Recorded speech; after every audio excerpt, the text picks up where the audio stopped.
Hit that trigger next time, nigga.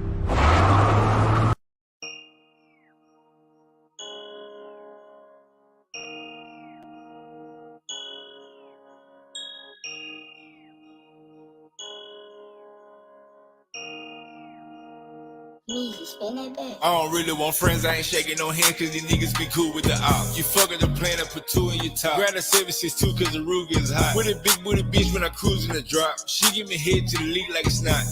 Still sitting black in an off-white jacket. Never had lights, but I still told the rag. Dog granny in the kitchen when I'm cooking up cat. Dante at the door with the FN plan. Baby O with the police, fuck nigga ghost. How you family going picking out the can. My little bitch from A-List, she do nails and lashes. Mixed with Creole, she do spells and magic.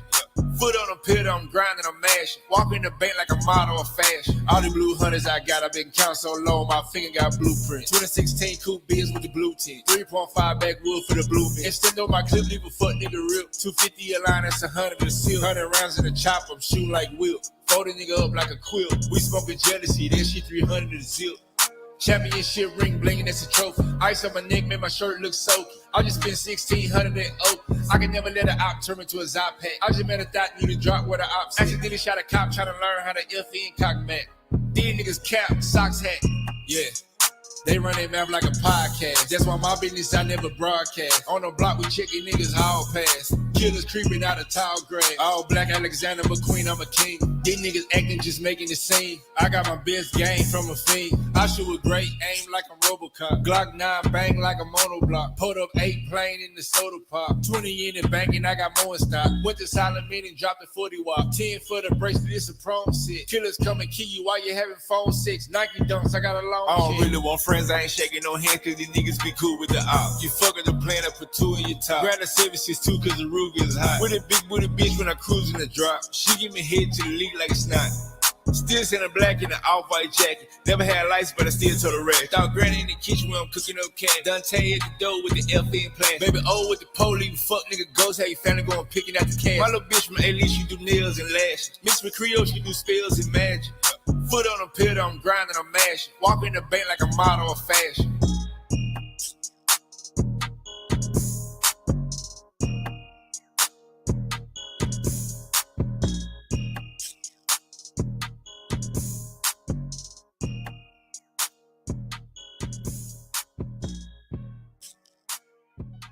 And salute to everybody coming out, man. Good morning.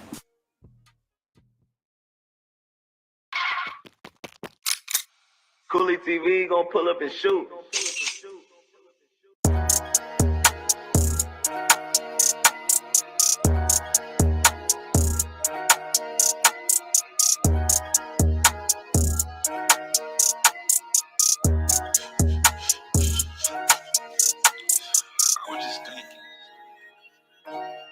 Hey, YouTube cameras, what it do? Good morning, Miss America, what it do? Book, salute. South Memphis show, salute.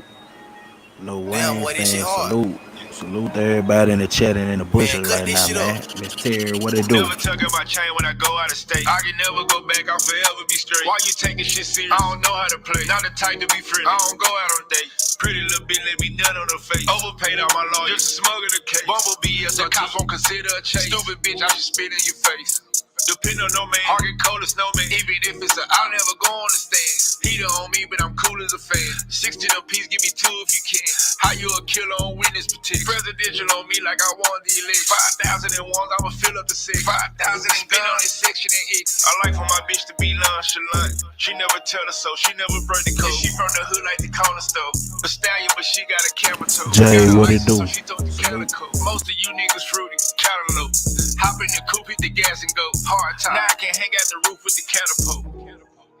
Damn.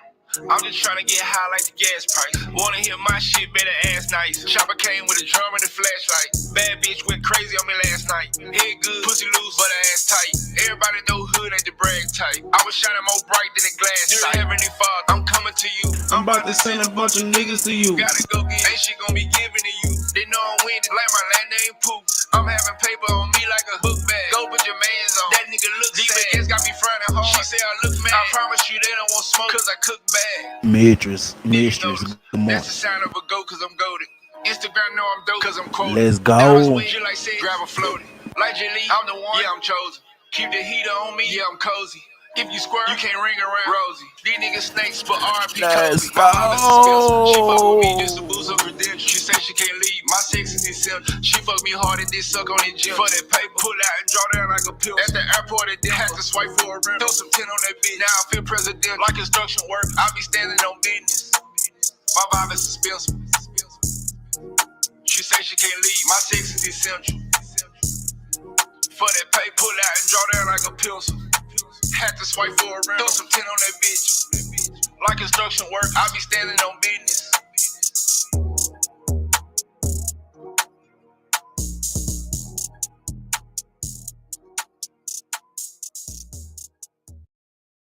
Hey, bitch. What's up, pussy? Hey, I got you on camera, on blood. I'm shooting a video. Oh, yeah, man. I get what I'm saying? Yeah, talk your shit. Yeah, nigga, bitch 21 checking in. I ain't checking out, pussy ass nigga. Which I thought this shit was over. Yeah, bitch ass nigga. Yes, Ain't no sir. shit, nigga. You know what the fuck going on, man. Whole lot of sick shit on this shit. Play each bitch.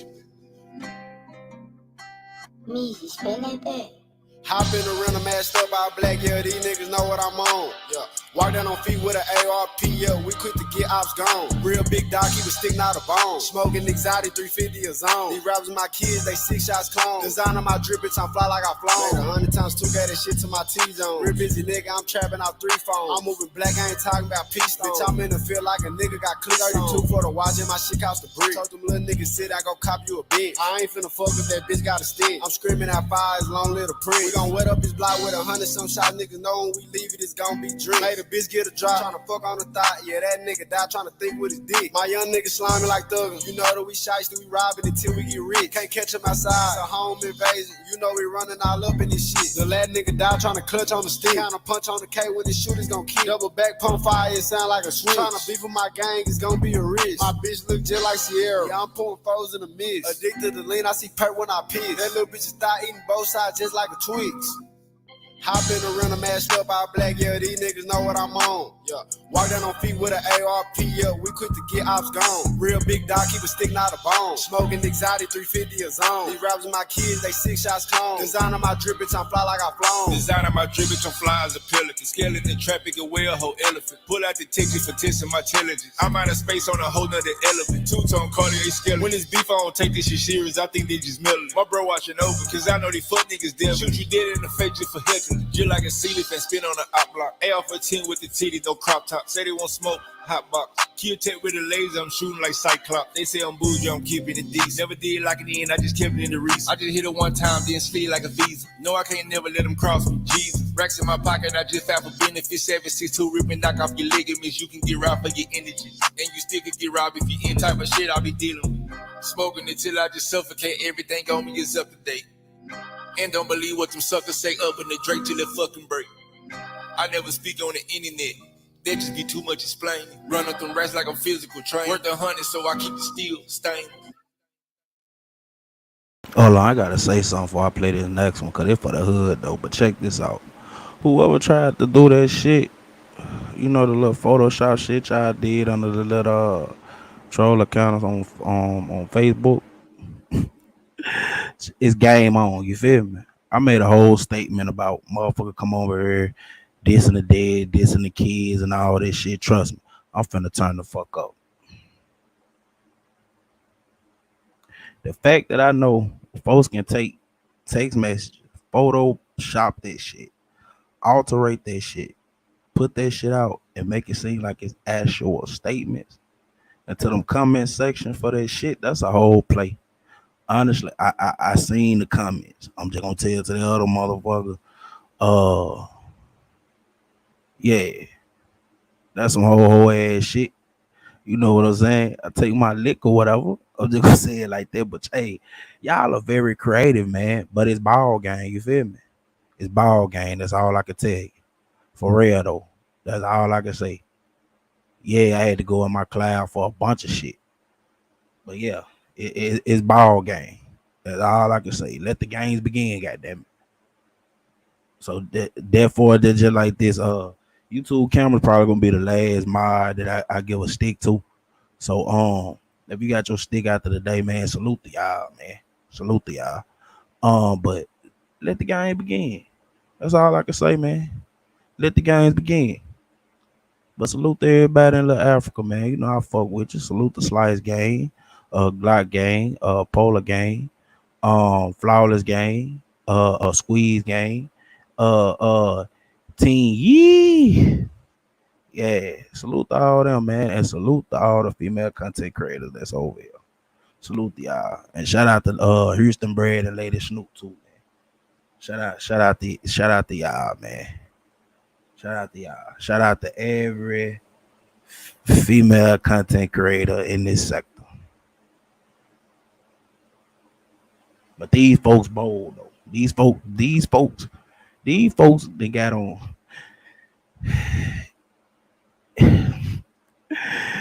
Don't never get on demon time with a demon.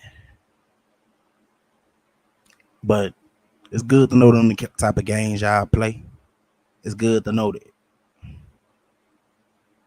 It's good to know that. No cap. It really is. You feel me? It really is. It's good to know them type of games y'all play. So it's fair game, you feel me? But salute to everybody, man. On this pressure, man. This little cuzzo out the hearse, man. You know what I'm saying? We up there right now, man. That's all I can say, man. We up there right now, man. You know, reach one, teach one, you feel me? But salute to everybody in the chat, man. Let go. Let that shit ride, Ted. Yeah. Brush. Turn me up.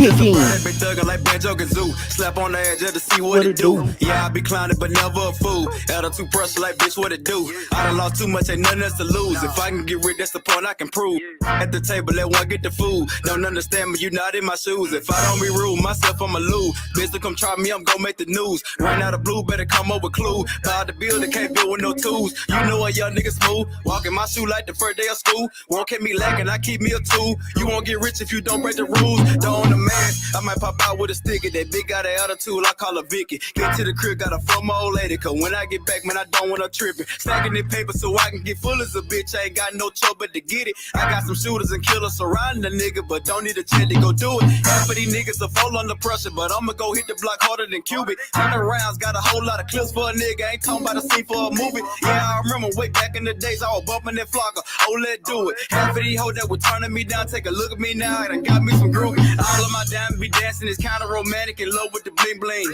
Took me some losses, I move without causes, I promise we fought for the same thing. Get to the bank when I make a deposit, I promise that be going ching ching.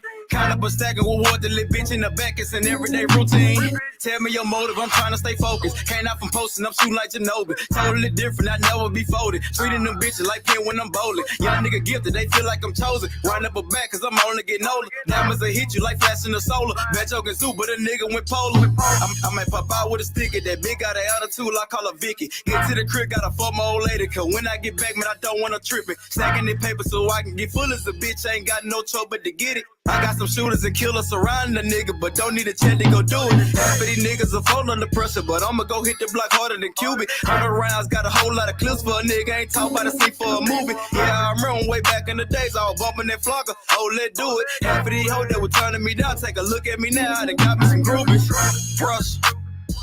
I done got me some groupies.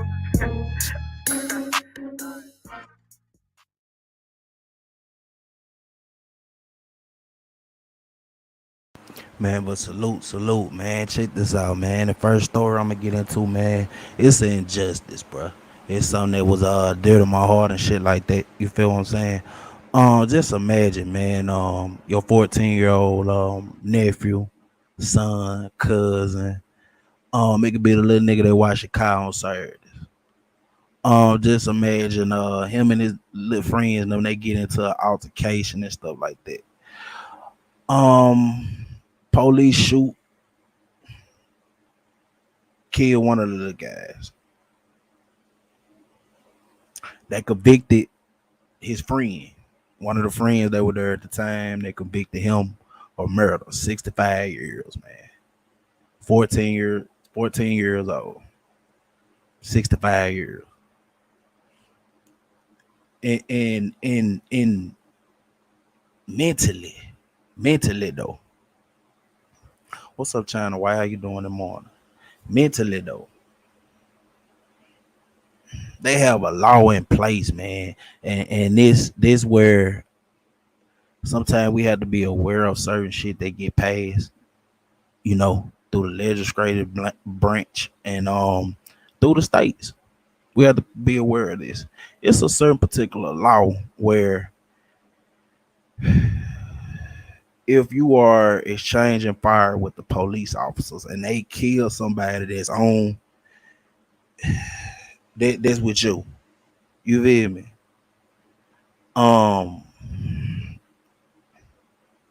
You can be charged for that crime. You can be charged for that crime. We talking about small town in Alabama, man. 14-year-old boy, Lekeith Smith.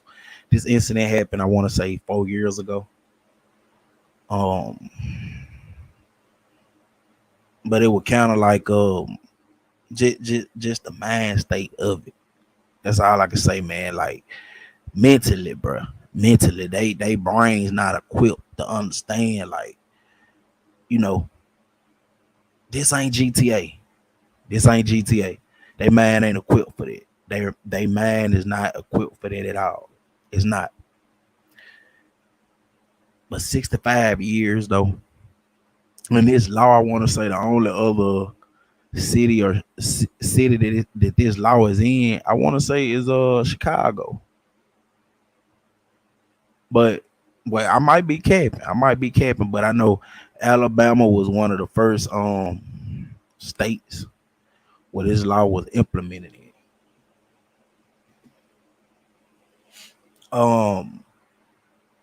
Hey, you from down this way, man? We just gonna say, welcome to Niggerville. I'm gonna say that. But this is it's a sad story, man. It really is. It really is.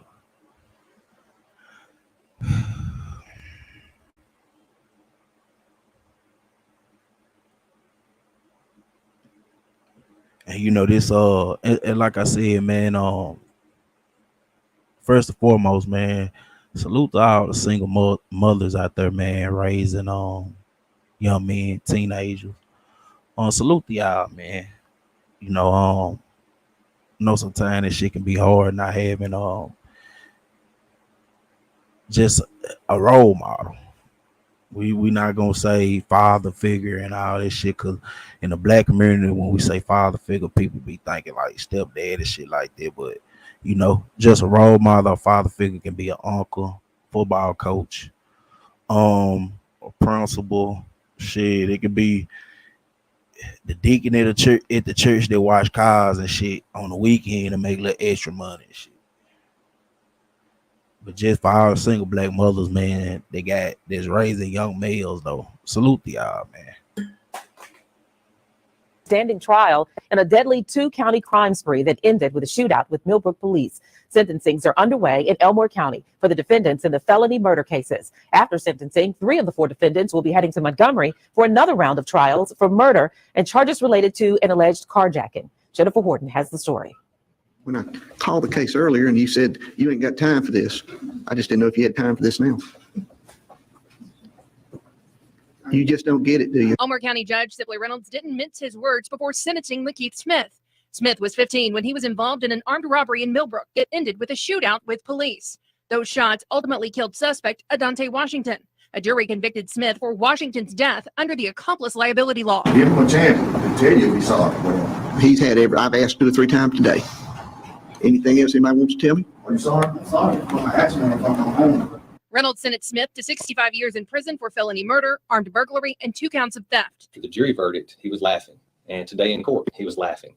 And I've yet to understand what was so funny. Even though Lekeith Smith was a young man who had his entire life ahead of him, he made a series of really bad choices. Chief Deputy District Attorney C.J. Robinson says he's thankful these cases are coming to an end, but he feels for Smith's family. I couldn't help but have some compassion for his grandfather, for his family members who, because of his stupidity, have now lost him for 65 years. 3 of the 4 teens are preparing to stand trial in Montgomery for alleged incidents that happened before they made it to Millbrook. Val? All right, thanks a lot, Jennifer. Jadarian Hardy and Anthony Washington are still awaiting sentencing. Javarsky Jackson was sentenced to 28 years in prison. Good morning, Facebook family and friends. Today it is Wednesday, the 11th of April, the year is 2018. So let's get to this. You just saw that video of that young man who was sentenced to 65 years in prison. He turned down, what is this? Lakeisha? How do you pronounce his man's name? Let's see, he was a teenager at the time. He was 15 years of age at the time. An Alabama teen who had turned down a 25-year sentence in a plea deal laughed and smiled in court on Thursday as he was sentenced to 65 years in prison for felony murder and other charges. The judge even heard Lekeith Smith saying, "I don't have time for this," as he was waiting for his case to be called. The judge told him, "You got plenty of time for this," Judge Sibley Reynolds told Smith as he sentenced him to consecutive terms. That's what I'm saying, man. Like 65 years though. This shit, it's my only thing, man. That's my only thing. Like, as a lot of these laws, you know, shit. When you look at you know, niggas in the 80s and the 90s, I even say young nigga that was out there doing like 04 to probably what 2008. You know, for niggas probably went up to like, you know, pounds and kilos and shit. You know, we were the one. It ain't no fault to the OGs, man. It ain't no knock the eye, but sometimes this is a conversation we need to have. Sometimes this shit is or was y'all fault for some of the shit, you know. It got to a point where the young nigga would have won, had to run. They had to be the runners. They had to end up being the shooters because they couldn't get the time. They weren't giving them the time like that back then. But you see, like in the last 15, I'm gonna say 10 years though, 10, 12 years, man, they been hitting teenagers, you know, with shit. They probably give niggas just think about the shit Charleston White did. Shit. They giving niggas consecutive life terms, man. Consecutive. You know, shit. They gave him 65 years. Bro, that's 2 life terms plus 15 years, man. A life term, that shit, that's 25, bro. He had to serve 50 plus an extra 15. That man serving 2 consecutive life terms with a plus 15 years, dog. For what a police officer did, you feel me? The police officer the one that killed his partner.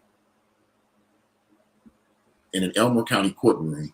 When I called the case earlier, you said you ain't got time for this, so I didn't know if you had time for this now. At this point, Mr. Smith laughed, according to the station, and said he didn't know the judge had heard him. "You just don't get it, do you?" Reynolds said, according to WECT. He hasn't said, "I'm sorry," yet. He hasn't acknowledged to this court that he shouldn't have done, shouldn't have come around. What he should have done should not come around. In fact, his attitude towards this court in life in general has been sour.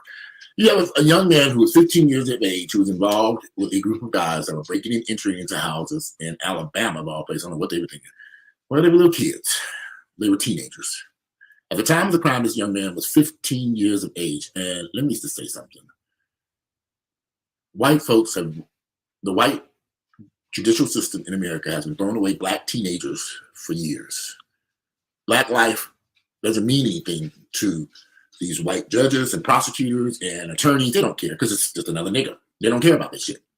So to sit here and watch this judge give this man 65 years in prison, and if you look deeper at the facts of this case, the young man that was killed was shot and killed by the police officer responding to a call that there was a break-in at the house. The police officer arrived at the house, saw the young man running out of the house, confronted them. They began to have a shootout with the police officer. The officer in turn killed a 16-year-old kid. And that's why this young man was sentenced to 65 years of murder for the armed robbery charge of the break-in and the death of this 16-year-old kid who was shot and killed by the police officer. Very common situation where they charge, where if somebody's killed during an act of a felony, that person either charged with either that person's death, either in Georgia they'll charge either with murder or manslaughter or various different things they will charge you with. I don't blame the young man for turning down that 25-year plea deal. because now he gets to appeal his sentence and he might have a better chance for maybe a reduced sentence. Since at the time this crime took place, the boy is 15 years of age. A 15-year-old kid be charged as an adult in a crime that he, for breaking and entering a home where the young, I need to do a little bit more research. They said he got some more charges in another county, and it might involve murder there too. So I'm not too sure. But I was trying to research to find out what took place in this other county. But in this particular county where this young man was shot and killed by the police officer, I don't think this is a fair sentence for a 15-year-old kid. And I don't doubt in my mind that if this was a white teenager, we would not at all he would not have received this type of extreme sentence, nor would he have been offered a 25-year. These are teenagers. Because they're black, they're treated like they're monsters. And I've seen this. This is one of the reasons why I never, ever wanted to have children is because of what I just saw on that court case. These kids today are growing up in an environment where nobody cares about them. The parents don't care. The mother and father don't care. The educational system doesn't care. The judicial system care. They're nothing. Just throw them away. They're nothing. What is a group of 15 and 16-year-old kids doing out at nighttime, breaking and entering into a house? Where are their parents? They don't care about them. So you have this mentality about these kids, we have to survive. And it's unfortunate that they made this decision. This is how we're going to survive. We're going to break into this house and steal something that doesn't belong to us for whatever reasons they chose to do this crime. And I can imagine why they committed this crime. Where are the parents? Where were they when these kids armed with guns? Where did they get these guns from? Where did they get these guns from? Why are they breaking and entering? Does it still mean that does this man deserve 65 years in prison? No. Ridiculous. Like I said, had this been a white kid, we would never have known about this. These charges would have been reduced to much less. Even if there was somebody, even if a death had been involved with one of the suspects, they would not have charged you. We all know how this plays out. And then in the middle of Alabama, tough place to be as a teenager committing crimes. So they don't care about you. Alabama has been known for years as having one of the toughest prison systems in America. Modern day slavery. That little kid gonna be working for the rest of his life for the prison system. This has been known. I forget there was a movie many years ago that talked about this guy who escaped from the prison in Alabama, how tough they are over there in Alabama. You couldn't give me a go to Alabama and steal a peanut. They're crazy over there. Oh no, back in my crime-filled days when I was a citizen of Niggerville, Alabama, Mississippi, we didn't go that way. We knew better. Because they caught your ass down and you served the time. In fact, me and Earl were just having this discussion about this situation that took place in Alabama or Mississippi back in the 90s, and that person's still in prison today. Now, this happened back in the late 90s, and this is 2018. And they're still in prison. I said, they're still in prison? He's like, they're still there. I said, wow. They don't play in Mississippi and Alabama, especially if you look like me. Darks. Do you got some, if you're a minority down there, you're in trouble in Alabama.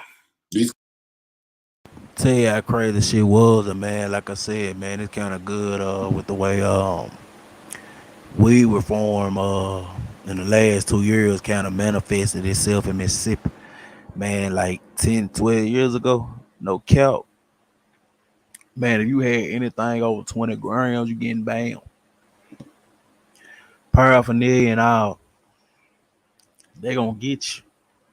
No cap. No bullshit.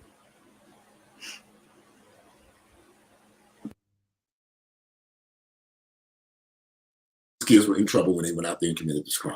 And I'm not saying any quick trust me, they committed a crime they probably should not have committed. But I do have some serious questions about the judicial system, how they handle this. Have serious questions about the parenting. Where I can imagine these kids have lived some horrible lives. And I see it right here in Atlanta. I sometimes wonder, are black folks blind to what's going on in our communities? Don't y'all see these kids out here? I go to a couple of stores in this area, and I was at where was I at? I was at a store not too long ago, and I was walking into the store, and this group of kids were standing outside begging for money. They couldn't have been no more than 14, 15, 16 years of age. And this is during the daytime. They should have been in school. And in fact, I said, school's out today? And they was like, oh, no, we don't have any school. We don't have anything to eat. We haven't had breakfast or anything. And I believe this. And I said, okay. And so I reached into my pocket, and I said, well, you know what? I gave each one of those kids, I had a bunch of change, just got back from the casino ladder. I'm not casino, from cruising. So I gave each one of those, about four, and I gave each one of them $20 each. And I said, if this is true, you have not had any breakfast, go get you something to eat. I don't know where they could get something to eat because where we were at, there were no restaurants or nothing over there. They probably found some fast food. The kids took that money and took off. Really glad. I'd rather give those kids $20 each. And I really wish I had gotten their phone numbers so I can go by the house and see I already know how these kids are living. I know how they're living.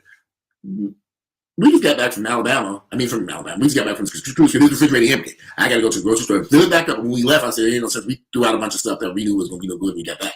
I barely got coffee cream in that refrigerator. Basically, a birthday cake from yesterday we got me for my birthday. And then in that refrigerator, no refrigerator stocked with food. So I can imagine these children live in a household. Y'all don't see this stuff. I really do think black folks are blind to this. We don't see the poverty and despair going on in our communities. We just don't see it for some reason. But I see it every damn day. I look at these kids. When I look at them boys yesterday, I look at the shoes on their feet, raggedy, toe up, dirty. I look at their clothes. I look how they were standing there, hungry. We haven't had breakfast. And I believe it. Because I saw it in my own family. My sister did this to her kids. I've seen this. They bring these children into this world and they offer them nothing. So I don't want any children. How could you bring children to this world? You cannot feed them, house them, clothe them, educate them. You can't do it. But they bring them in every day. And they toss them out to the street. When they get out on the street, what do you expect these children to do? They have to survive. They get caught up in gangs and violence and drugs, but we don't see it. And the reason why I say we don't see it is because we're not doing nothing about it. We don't have any youth centers set up that are community-based to bring those young children in and say, here's some breakfast for you. We know your mother and father ain't shit, so let's feed you. And if I had the cash, I'll open up one. Because nobody should have to get up in the morning and wonder, what am I going to eat? How am I going to take a bath? I don't have clean clothes to wear. We don't see this shit, and I see it. My heart goes out to these kids, and like I said, I saw it in my own family. No place to stay now.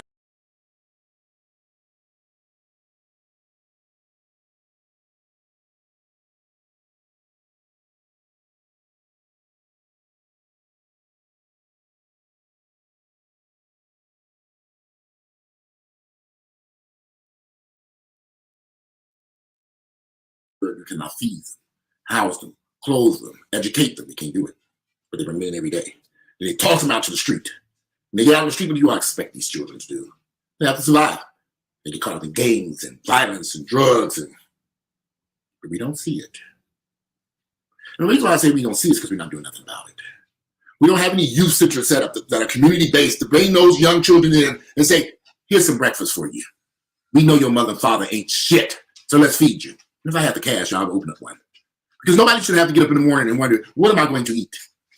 How am I going to take a bath? I don't have clean clothes to wear. We don't see this shit, but I see it. My heart goes out to these kids, and like I said, I saw it in my own family. No place to stay, not their own rooms, just no water, utilities off, and we drive by this stuff. These are children. And a lot of the schools and a lot of public schools offer these kids breakfast, lunch, and dinner and send them home with food because they know they don't have nothing to eat at home. So if you don't have nothing to eat at home, you don't have any clothes, you barely got utilities on, or if there's no parents there, y'all, and I can imagine, this is Atlanta, Georgia. What's going on in Alabama over there? I can imagine these kids have lived some horrible lives, but we ignore this for some reason. And if you think these white folks give a fuck about how these kids grow up, they don't. They never have. And they're not going to. It's up to us. We have to be responsible for children we need to bring into this world. When I reached in my pocket and gave each one of those kids $20 each, my heart went out to them because I knew what they were going through. They weren't lying when they said they hadn't had nothing to eat. I looked at them and I could tell. Little skinny, frail, skinny bones. They're not getting food on a regular basis. They should be in school. Why aren't they in school? Nobody wants to go to school with dirty shoes and dirty clothes and you stink and you ain't had a bath.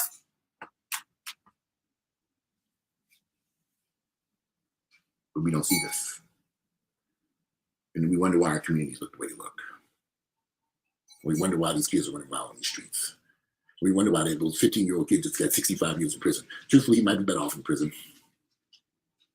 I hate to say this. At least he'd be fair to have a place to stay in a bath and a shower and someplace to lay his head at nighttime. Something he may not have even had on the streets. I don't know his background. I would love to know what caused a 15, 16-year-old kid to be out there. But I already know. I'm not stupid, Sydney. See, I'm not naive. I don't live in this fantasy world. But Jesus gonna sweep on me and Jesus gonna save the day. Jesus gonna feed the children. Jesus gonna sweep on me and Jesus gonna save the day. I don't believe in that bullshit. Because I know better. Jesus ain't came and did shit for nobody. He ain't there for nobody. He ain't going to because he don't exist. But we too naive and stupid. I look at these churches and I'm gonna throw a bomb in them motherfucking places. Some of these churches ain't worth shit. So round up these children in these buses and that they run everybody a fucking Bible study with, pick them up and feed and educate them. But they can't do it because they don't see it themselves. Gotta take care of it. you know, you look at this shit, you just close your eyes, I was on that cruise ship and I saw that. Now, look, guys, and I know a lot of you are probably like the stuff that I have to say about this type of shit, but when these black parents bring these children into this world and give them nothing. I have had family members, my nieces and nephews, practically homeless, but they're having children. No job, no income, no nothing, but they're having kids. I was not saying, what is going on here? Why are you having these children? How are you going to feed them, clothe them? You have no place to stay yourself. I got tired of putting them in houses and apartments and this shit didn't work out. They didn't pay the rent, you paid the rent. This is utter chaos and confusion. So I know why they kid. And see, these judges, you need to have compassion about stuff like that. Instead of talking to that 15-year-old kid, now who's now 19, and instead of sending an investigator to find out why were these children out there doing this? They don't give a fuck. They're just another body for the prison system. Judge didn't give a shit about them damn kids. They're going to see all them other black children, so all of them going to prison. They don't care. Why would they? They never cared. They're not going to care. They're never ever going to care. Except us. I don't even know where to start. That little $20 I gave those kids was nothing. Because they need another $20 today. They do. And if I had the means to, I really want to say, how can I get in touch with you all? Because you shouldn't be out here on these streets, you should be in school. And I know why you're not here, because you're dirty. You don't want to go to school like this. And nobody cares about you at your home, because otherwise, they made sure you had breakfast this morning like my parents did for me, fed my ass when I was a child. That's why I love my mother and father. Provided us a place to stay with heat and cool. My father couldn't read nor write, but he made sure his children could read and write and had a place to lay their head at nighttime. We had our own rooms and beds that were clean. We had a washing machine to wash our clothes. We had to use that washing machine. We had a stove. Basic stuff that I took for granted as a child, these kids will never see or never experience. And it's happening in my own family. It's happening as we speak right now. In my own family. So I get it. See, I understand this stuff. And you reach out and you try to help my little nieces and nephews, and they don't want to hear shit you got to say. Look at these kids that he brought to this world that they can barely afford to feed and take care of. And this type of stuff is encouraged to have these children go out and what's that Bible scripture that everybody screams out so loud about having children? Go out and be plentiful. I hate religion because it gives you all this false, fake hope. My mother gave us Jesus. He ain't get shit for nobody. Me and my mother go back and forth to religion. Me and my mother have had some rows about her religious beliefs. We didn't went toe to toe over that foolishness. Yes, we have. You know, and it's frustrating because how can we resolve these issues? I know why those kids are out there robbing the house. I see these kids. I walk these streets. I drive through these streets and around. And I can take you to some neighborhoods where you see all these kids ripping and running like roaches. No adults anywhere to be found. Where are they? I see all these women walk around with these big bellies and they're pregnant. They look like they damn near a crackhead. I know what these kids are going through. My heart goes out to them. So I just in Alabama where they're throwing away children in the prison system is nationwide. Because they have nothing else. There's no desire to help these children. If you think these white folks give a fuck about black children and Black Lives Matter, you are a fool. They don't give a shit. They never have. They don't care. Anyway.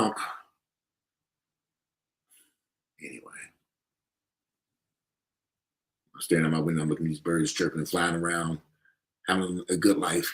They can go get them something to eat, and I have to pay for it. We live in a world where there's so much greed, and I don't even know where to even start. These black children mean nothing to these white folks. They don't see them as real people. They see them as animals. That judge didn't give a shit. The prosecutor didn't care. Nobody cared. Not even their own parents cared enough about them. Otherwise, they wouldn't have been in that courtroom. Again, I don't know the background of these children. I didn't research it enough yet. There were some family members present in that courtroom. I would love to know, where's Oprah? She needs to be riding over there just to ask those parents, how did this happen? Where were the living conditions? Where did these kids live at? Show me their home. This is their bedroom. Where are the clothes? I'd like to know, but I already know. I don't want any children. I don't want to have that responsibility of being able to bring them into this world. This racist, mean, disgusting planet Earth. But their lives just don't matter. I've been to prison. I know what it's like. You walk through that door and you see all those black guys. I'm like, God, to see black folks, young and old, mainly young. Nobody cared. Like they threw me away. So they said, this is the first time a friend you give him probation. Huh? They said, send this nigga to prison. Saved my life though, because I look at things differently now. Well, I'm talking about that in other videos. Anyway, I got a lot of stuff I need to do today. I got up late today. I was trying to sleep in. I got a whole bunch of shit to do. I was trying to get this video in today. So I'm going to conclude this video. I'm going to do more research on this stuff. I have a lot of questions. I wasn't able to get my answers yet. And if anybody knows or have any input, please put in the comments what kind of background did this kids come from. What took place in this other county you're going to? Is there another, they said something about another murder or possibly something. So I don't understand. If you can post some links or something, just give me the information. I'd like to read about it. I'll come back and revisit this video again. But right now, I'm going to end this. Today is Wednesday, April the 11th. 2 days past my 48th birthday. I made 48. A lot of these teenagers today that's not going to make it. Because they don't have the opportunities. They don't have the things that we took for granted as children. It's just a different world out there for these kids, and I feel sorry for them. Anyway, I'm out of here. You all enjoy your day. I look forward to reading you all's comments. I'm out, I'm out of here. Playing sports, or was he into football was the thing. He loved football. He tried basketball, but he only did like the stuff that he saw on the video games, like with the basketball, like get on the floor and just slide with the jersey like bottom down and like slide across the floor. So basketball was definitely a nice thing. But football was. What was he? Is he someone that was like the youngest or older than people? Was He's he my smaller, middle child. bigger? He's my middle child. My daughter is before him, and it's Lekeith. Then it's my baby girl. Yeah, but I had a fourth child that died crib death at like 3.5 months. But he was like the second born. I'm sorry to hear that. He's the only boy. So again, he's the only boy. He got a lot of attention. He was my mom. Don't tell me. He was my mom, first grandson. So of course you know what? My family just started him. My cousins, they took a big role in his life as playing big cousin, big uncle, dad. So I never had like a hard time with him because I always had someone to kind of, back me so that he'll know that I'm not by myself and you better get correct. You better get right. Yeah. So it seems like he always has like older people around him, huh? Yeah, and that's probably why he got that old man soul now. Like people tell me a lot that he's a lot wiser for his age. I'm like, well, at this point, where we are now, he has to be, because he got there, like with some big sharks.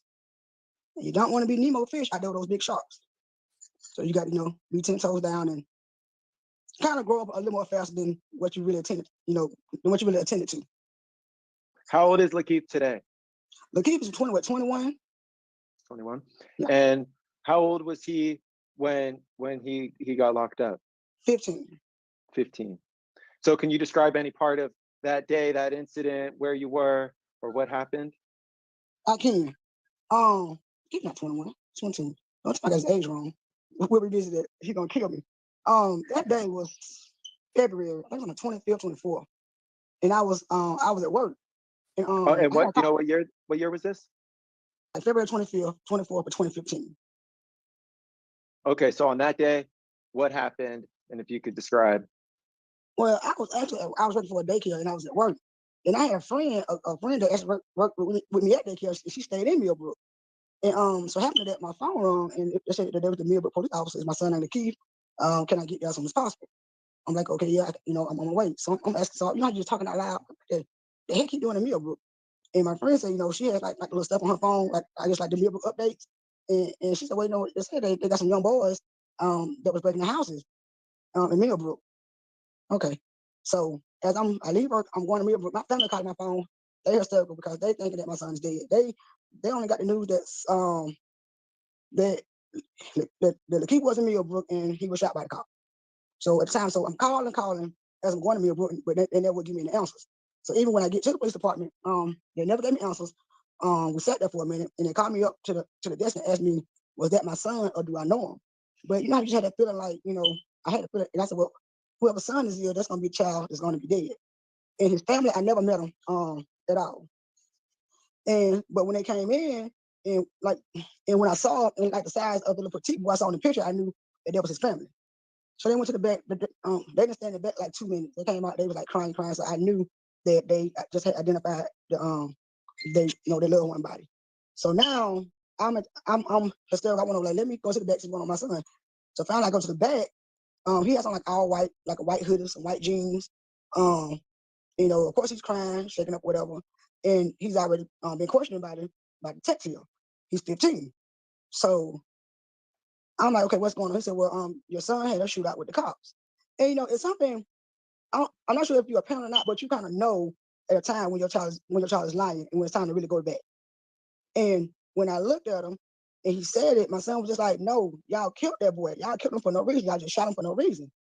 And I said, son, did you shoot the police officer? He kept saying, Mom, I didn't do it. I didn't do it. So I asked the detective, I said, well, let me ask you something. Is there a way that we can do like a hand forensic test to test for gunpowder? So the detective, he told me that there was only TV stuff. And I'm like, no, I mean, it can happen.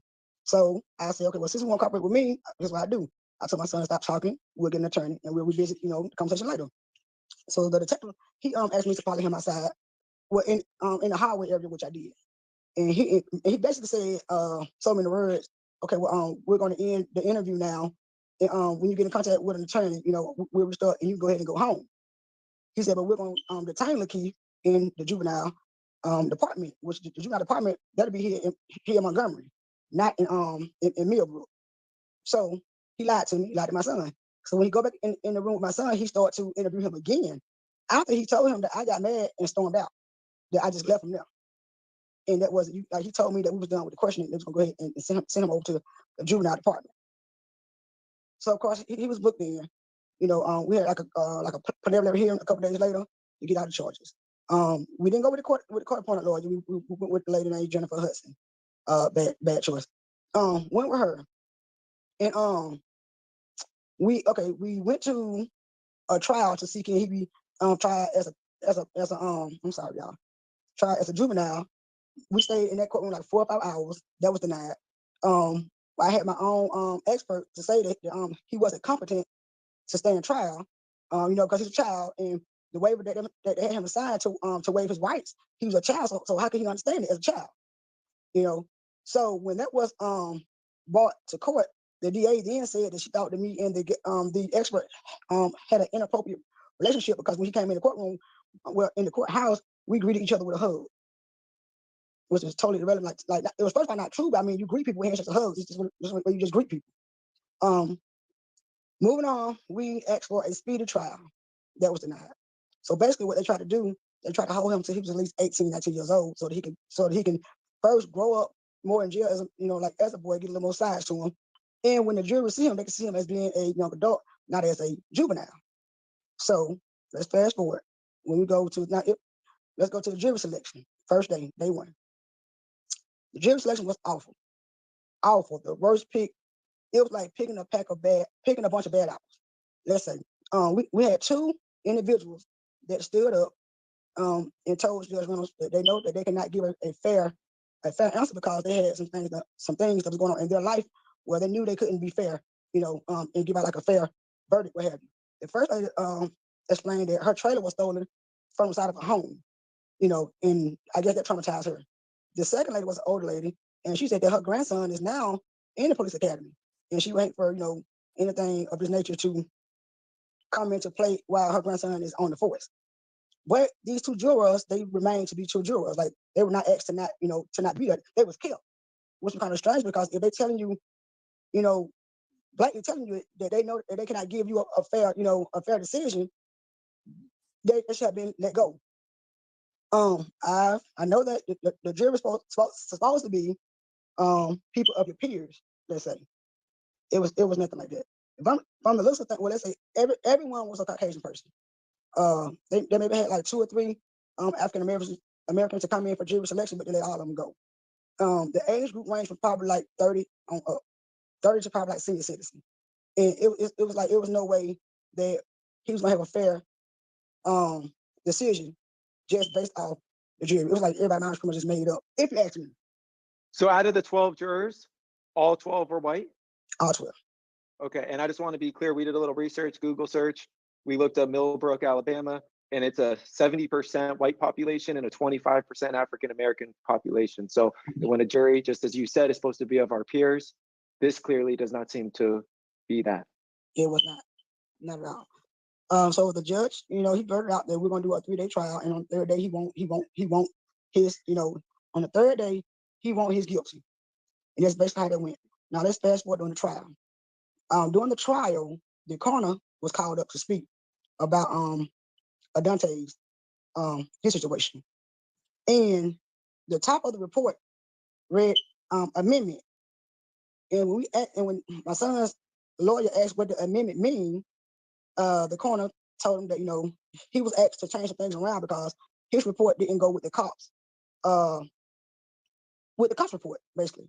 So basically he said, and this should also be in black and white, he said that the cops stayed there with him, pretty much like stood in the door, like over his shoulder, and was basically like telling him how to word stuff to make the death of Adante seem, I guess, like it was a right cause. And from what we know, he was shot maybe, I think it was like behind the ear, like in the back of the shoulder. And we're like, if it's a shootout, like you would think that he would be shot like in the front area somewhere. I mean, and it was clearly shown that you were shooting at some young boys running from you. The whole thing was just, a mess. And it's so much in my mind, and I really can't think of all at one time. But basically, I don't think that my son, and let me say this, and I can say it 1,000 times. I'm not saying my son is not guilty. He's guilty for the burglaries because he did it. He's not guilty for killing his friend. He didn't do that. And he's certainly not guilty enough where he can receive 65 years. I mean, that's just the way that the judge uses power to, I guess, teach him a lesson, or teach other people as well about using their rights for a trial. He was offered a plea deal, and he can take it because he didn't feel like it was right that, a cop could just kill somebody and it's okay. It's kind of like a cop getting like a 2-for-1. Pretty much like killing 2 birds with 1 stone. Because that's really what they're doing. Because it's like here in Alabama, it's like the cops are it's like killing these boys. It's like they're getting like medals. You know what I'm saying? Like, wow. Yeah. I mean, the way you word that, I never even heard it something like that you're sharing in that way. And it's like, yeah, you're right. They kill him and then they lock up Lekeith. I mean, a 15-year-old. And they say that the prisons are to rehabilitate. Okay, so let's talk about that. You send when he finally gets to court, he's 18, 19 years old. 18, because he turned 18 on March the 1st. He started going to court like later on in the month of March, if I'm not mistaken. So the prison system is designed to rehabilitate, right? So why would you send an 18-year-old boy to a maximum prison where there's actually people who has murdered somebody purposely don't give a shit about it? People who have sodomized and raped people purposely and don't give a shit about it. So now, in what form of rehabilitation do you think that you're going to get from a kid that you're sending in with wolves? That's kind of like, it's like putting a lamb in with a lion. What do you think that you're going to get from that? Especially like with a 65-year sentence. So basically, you're saying that we're going to get these boys one time. We're going to get them one time. If they mess up that one time, we got their ass. They don't have to worry about it again because we're going to go ahead and just get them what we can get them the max. We're just going to use this system to pretty much just do what we want to do because that's exactly what the DA and the judges are doing. It's like they're using their power. They're overusing their power. It's like and don't understand it, but I mean that's what they're doing, and that's why I'm happy that we're able to get this out there. To let people see like this stuff, like this not TV, it's actually happening. Like people are actually going through this. And this just doesn't affect Lekeith. This affects a whole family. This affects you. We have our days when when I can tell when he's aggravated, because it'll come out in his tone, and sometimes toward me, and I have to kind of be that person to. I never did the shoulda, coulda, woulda. You know what I mean? Like that's like the last thing that a person in jail would want to hear. Well, if you would do what I said, or you should have did this, I never done that. So I have to kind of always remind myself not to give the attitude back, because sometimes I can just stop and just close my eyes and just put myself in that place where I'm waking up around these same idiots every single day, and I can't do nothing about it.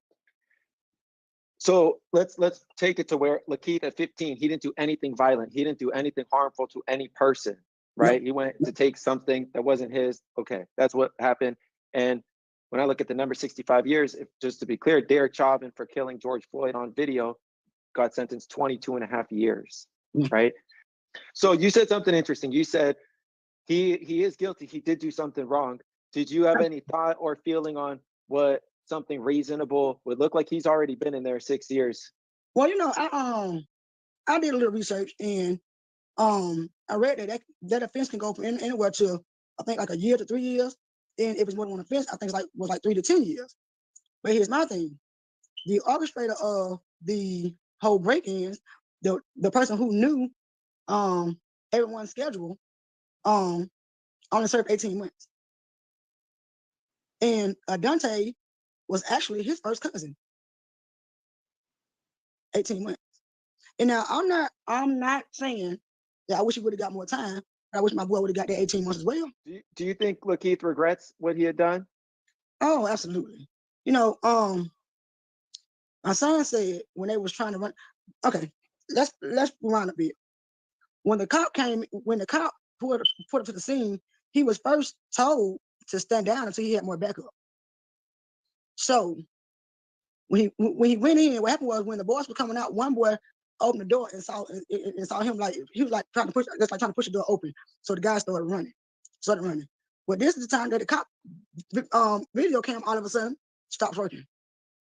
It goes totally dead. So you only hear the audio that's coming from the other cop radio who was in the front on the side. So you hear the noise, that's around the noise. You hear a lot of gunshots. My son said when he heard the first shot, it was like, I guess, like a gate in the backyard, and he went to jump the gate, and he fell. So he got the gate. He tried again. He said on his way over the gate, he looked back to see where his friend was, and he thought that he had just surrendered because he was laying like face down. So he thought he didn't have a clue that even when I got there, he didn't have a clue that his friend was dead. He didn't have a clue the whole entire time, from the time they tracked him down in the woods to the time I came in, to the time they questioned him, to the time that I came in. He never knew that guy was dead. He only found out at that moment when my son thought he was going home, and the cop was like, no, you're not going home. That guy's dead.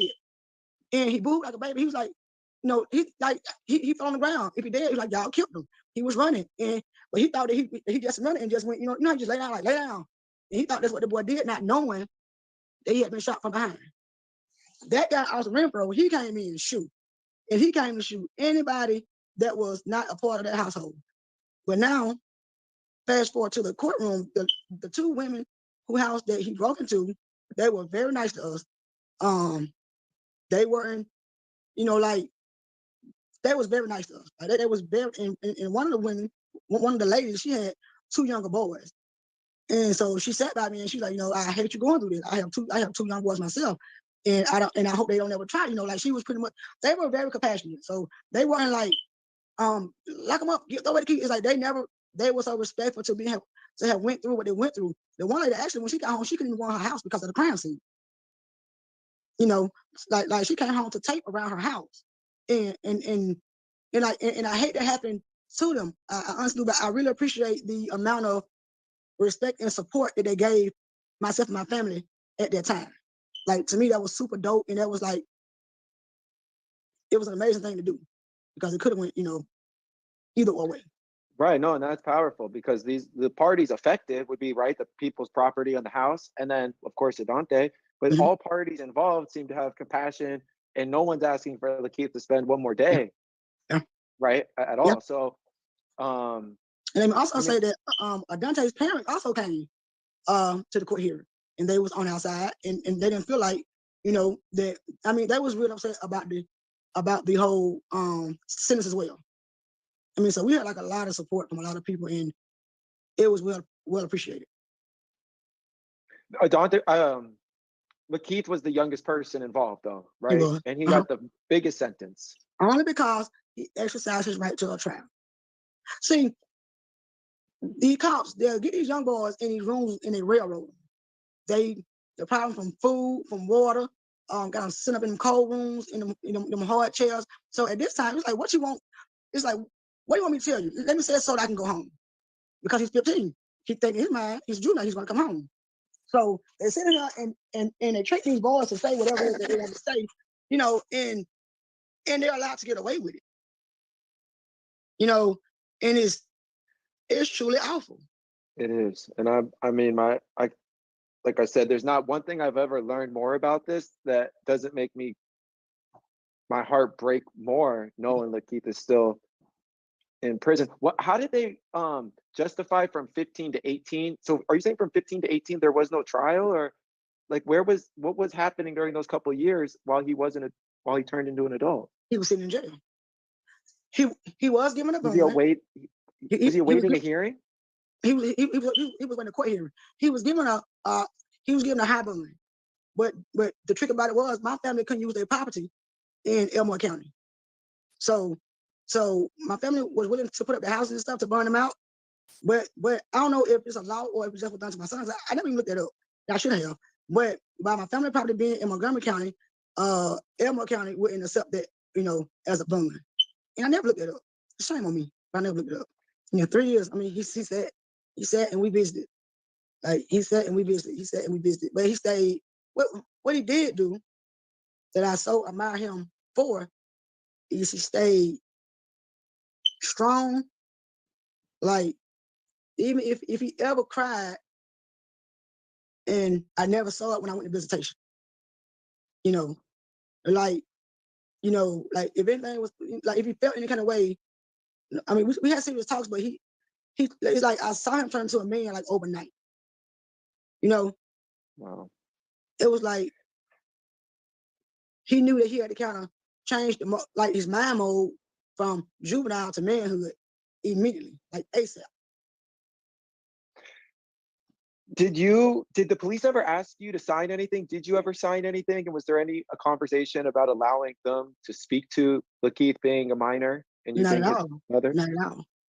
Not at all. When I got there, when I finally got to the back, the guy introduced himself, and he said they had been talking already, and you know they already had a conversation. So when he tried to give me the rundown, and when he said that my son was shooting at the police, and when I asked him, he told me no. Like the look that he gave, it was so like, "Mom, I'm telling you, please believe me, he's lying on me." You know. So when the officers saw that I wasn't going to just take his word for it, okay, let's get some proof. Let's do some forensics. Right. If Lekeith was white, how do you think this would have played out? Okay, well, let's talk about it. So, it was a guy, first name Michael, white guy. And Michael was going to court at the same time my son was. He was actually, his court case, it always came before my son's court case. Always did. And in my mind, I think it was set up like this for a reason.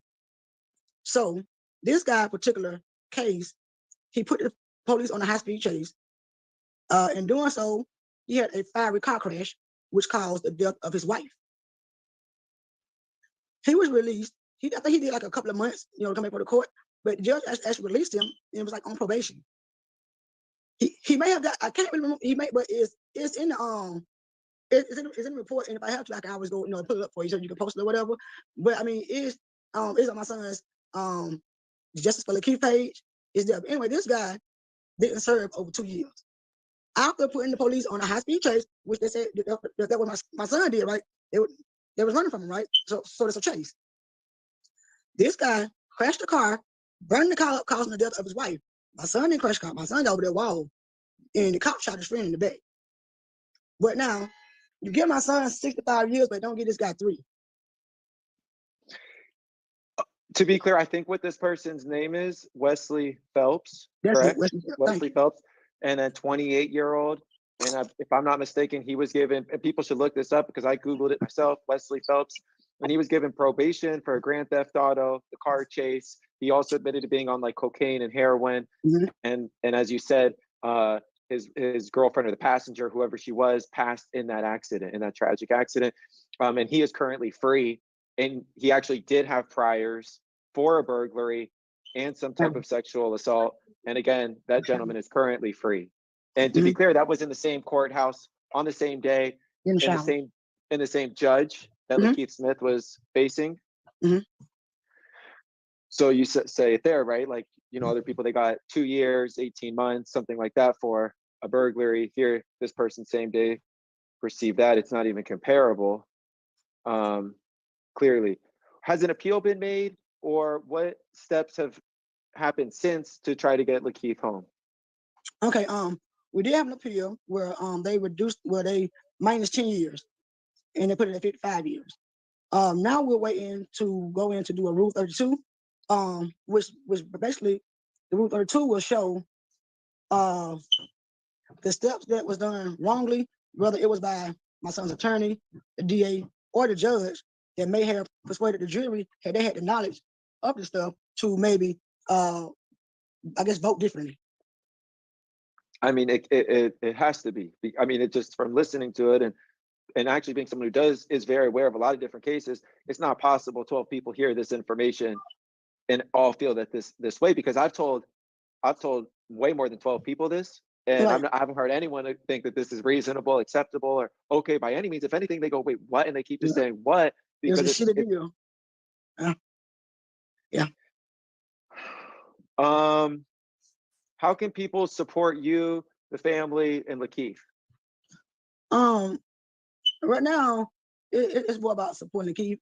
And we do have a GoFundMe. There's a GoFundMe on Lekeith Smith. So people can donate. If they don't do the GoFundMe, I have a Cash App. First name, last name, money sign, Quantina Smith. That's my Cash App. People have been donating to that as well. Also, get more involved with your laws and know what your kids doing. I know you can't watch them because you have to go to work, you know, and they lie to us and that they do. And let me say this too. And it's not a this starts at home type of situation. That's not that. Because a lot of people say that, but you have people who can kill their parents. You think their parents are raising them to kill them? You know what I'm saying? It's like you can only teach your child so much, but then you got to understand that your kids have them outside influences. They go to school, they go to the park, you know, they even go to church. I mean, crazy stuff happen in church as well. You know what I'm saying? So it's like people, I don't know, just support each other. You know, follow our page on Instagram, just for Lekeith. Share. Let's get it out there, and let's maybe help somebody else kid. You know, I mean, let's be knowledgeable. I mean, each one teach one. Yeah, and felony murder is affecting a lot of people. It's not just Lekeith. This might be the most extreme, egregious case in this felony murder world that I've ever even seen or come close to seeing. Well, you know, I heard something last week that kind of had me in tears. Like, I was just so upset. I was like, I'm not understanding it. Like, I'm not understanding how, and I think I said this before, I'm not even understanding like how is our president not getting a whiff of what's going on and not saying, whoa, hold on, you know, and calling these judges and these days up to the White House for some meetings, for some kumbayas to see like, what are we doing? You know, like this is some serious stuff. I hear you. I think that the president, the vice president has been absent in criminal justice in America. Absolutely. And did a lot of talk about it to get people jazzed up and thinking that there could be, but I found it missing and being a detriment to the people, you, your family, Lekeith, certainly. One thing I want to say in terms of something that's just been covered here in ways, and something that we actually all can do when the time comes, and that is jury duty. It is jury duty, and we got to remember and realize that it's the number one thing really we all can do when we're called to do it, to then be in that courtroom where Lekeith would be and say, wait, this doesn't make sense. And it takes a lot of us to do that, because just like they allowed those two people who seem to be a little bit pro-cop, right? Well, they'll get rid of people if you say, hey, I had a bad experience with police 2 weeks ago. They have X amount of people they can remove off of that jury pool. And so it takes us knowing the reality of police in numbers to go out there. And I know sometimes you're not paid to do it and all of this, but it's like voting or more important, because that's how we change lives. It will save lives. So jury duty is something that I think we all should really be banding together and talking about to make sure we realize it's important. It's not a chore, it's a service to do for your community. It is. I mean, I think we just got to play fair, but I just really want to reach out to these parents, man, with these young boys. Like, know what's going on. Get on these Facebook pages. Like, if you have to start a fake page with a pretty girl, like they'll accept I mean, and watch it from there. I mean, if you're paying the phone bill nowadays, get these kids phone, man, and go in these inboxes and see what they're talking about. Go for their text messages. Like, don't give them so much privacy where they can start plotting, planning on doing something you have no idea about it. I mean, let's just try to keep a more handle on. Like I said, we all have to go to work, and pay them mortgage and their rent. So let's just try to be a little more sway on what these boys got going on. Because I tell everybody, and I've been telling my son for years, and forgive me for the way I say it. I've been telling him, once these white folks get their hands on you, I can't do nothing about it. I can't tell that judge that you was a good boy. I can't tell the judge that you won't do it no more. I can't tell them that kind of stuff. Like, they're not going for it. And I mean, because it's factual. The number is gonna follow you. It is, and we're gonna keep doing whatever we can to share, to expose, to keep asking these questions.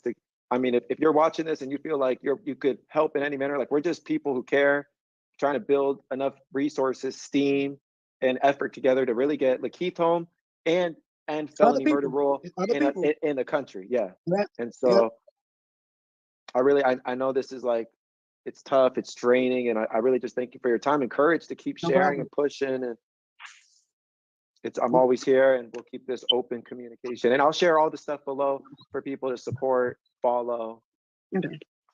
All right. Okay. Lekeith's a good kid, y'all. He's a good kid. We want him back home. He's got to come back home. Right. He's got to. All right. Thank you.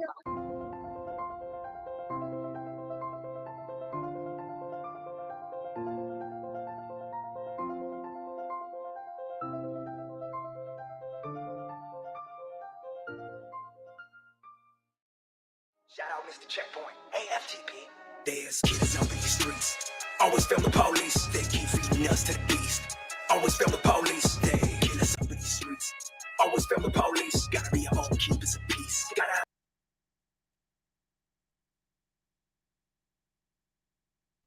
Yeah, I don't know what that was. My bad. Yeah, man, that was one of them stories I've been just tapping into, man. Hold on.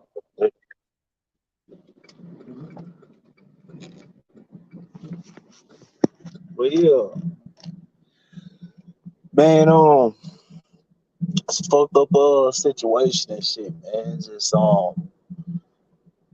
something I had been just researching the last couple weeks, man. Vice News correspondents, they had brought it to my attention, man. I was checking out one of their episodes, and I was like, shit, this shit kind of had slipped. It kind of had slipped past me, man. Most cases with shit, dealing with injustice in the black community. I mostly keep an eye on this shit, man. But yeah, man, for everybody that probably didn't know about that story or whatever, man, that's you can go on IG. I'm a fan of IG page and GoFundMe and shit. So anybody that running this video back, man, they probably want to support the family monetarily. They can. Like I said, man, just think about it, man. We got kids. Some of y'all single mothers, y'all do have sons y'all raising and shit, man. So I understand where y'all coming from in most cases, man. Just give me 1 second, though.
day. We are not a real gang. We just like to, get on these stories. Okay. New York City, what's up? What's up? What up? I see you. I see what you're saying. You said, man, Dirty Tay, yeah, look like he going out bad, man. Alabama rocking with you. What's up, Alabama? Valdosta, Georgia, the 229. What's up? Who else we got in here? We got Mactown, the 478. What's up, man? You said, shout out to you for the best hood content, King. I appreciate it, A. King Hardy. I appreciate that, man. Do a lot of time preparation and all that, man. You know what I mean? All right, we got New Orleans up in here. Free YFN Lucci. Hey, man, if all these stories is true, anybody who considers themselves a street person would kind of be on YFN Lucci's side, man, because I've seen the 1090 Jake video. I've seen all the stuff that's been all the other videos, too, after that, where people were talking about what's going on with YSL. It was like, yo, YFN Lucci back was against the world, wasn't it? Like, okay, we're going to leave it there, man. We ain't going to be too biased. All right, what up, 504 again? Fort Bragg, North Carolina, what's up? I see Free Dirty Tay. Somebody said Free Dirty Tay, man. Well, they saying Dirty Tay did something. Wow, bro. 828, you know what I'm saying? What up? Houston in the building, man. That's the city right there. That's where everybody go to party now. Now, you like it used to be Atlanta, now it's Houston. You know what I'm saying? And maybe this story, man, this might be a part of the reason why. You know what I'm saying? Stuff like that happening. Even though I know Houston's wild too. But Tampa, what up? We got the 618. We got the 470 Atlanta. Tampa Bay, what's up? Holland, what's up, Holland? Man, from way, way across the pond. You know what I mean? Columbus, Ohio. The 614 in the house. I think I see that 361. All right, we got to get started. All right, I'm going to keep trying to shout you guys out throughout the video. But, man, let's talk about what we got to talk about today, because we got a packed one. And hopefully I can get to all the topics, man. Who knows? For things I don't get to, maybe we could drop a video. But first off, I'm going to be talking about the situation that's going on with Lil Baby's artist, Dirty Tay. You know what I'm saying? I'm going to talk about that first. Yeah, we're going to just knock that one right out. And we're going to play the video of the arrest that was taken by the police there, the Fulton County Police Fugitive Squad. Yeah, that was the actual name. They even have it on the thing. We'll see. We'll talk about that. Then we're also going to talk about YSL, man. But before we get to YSL, we'll end on that note. We'll end on YSL. We'll talk about Kodak Black and Jack Boy. And real quick, it'll be real quick. We'll talk about Kodak Black and Jack Boy. I get a feeling they just want to be friends again. Does anybody else get that feeling? But regardless, oh shit! Then we're gonna end about these news. Snitch informant rumors in the YSL camp, man. That's where we're gonna end it off. You know what I'm saying? Now, with all that being said, if you're in the house right now, do me a favor. Make sure you smash that like button. I mean, super smash the like button, so that way we can get to getting.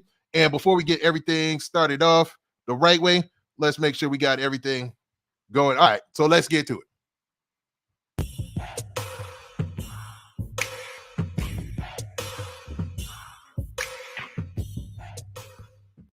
Hold on 1 second, though, man. Hold on 1 second, man. Man, we got pressure in the building himself, man. We got pressure in the building himself, man. You right, Ted. Yeah. Press. Turn me up.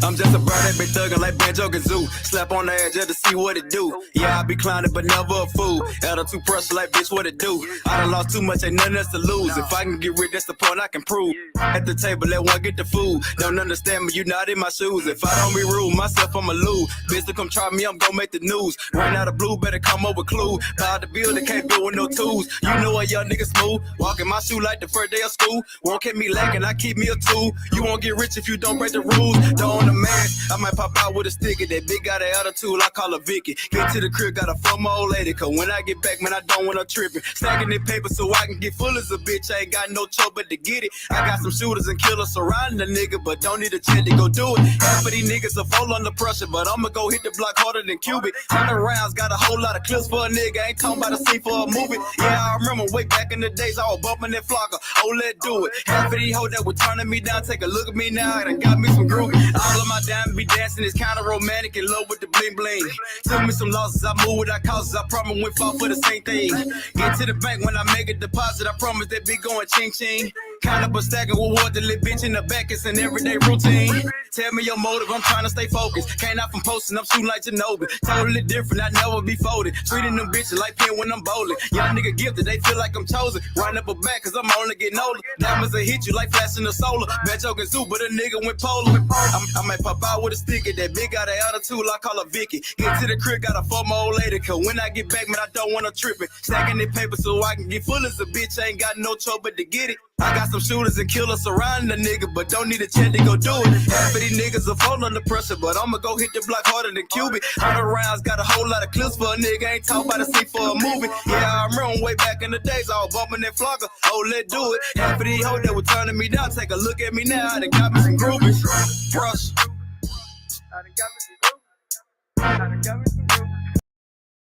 Man, salute Pressure, man. You ain't check out the video, man. Go subscribe to the channel, though.